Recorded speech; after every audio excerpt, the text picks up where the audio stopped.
السلام عليكم. حاج كورن meesha ka habaa la dhahaa ka waran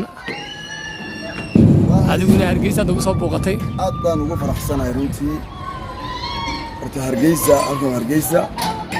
waa caasimadda Somaliland runtiina waxaan joognaa hoteelada ugu waaweyn mid ka mid ah loo yimaado ama dalxiisyada lagu nasto marka aniga Hargeysa waxaa igu dambeysay تقريبا حفلة يا لبدي كليو هي أكثر يتبانك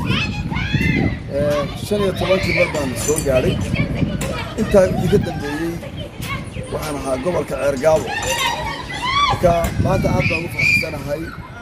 شن سنة ما لح سنة كد إلى الموضوع جيسة عصلتي أو رنتي عاد أسوق ربعتي حتى وراك يسوي وحوي وعيالك لا حد يسارن waxa weeyaan waa wadanka muhiimaduna waxay tahay amniga iyo nabadgelyada ayaa keenay wadanku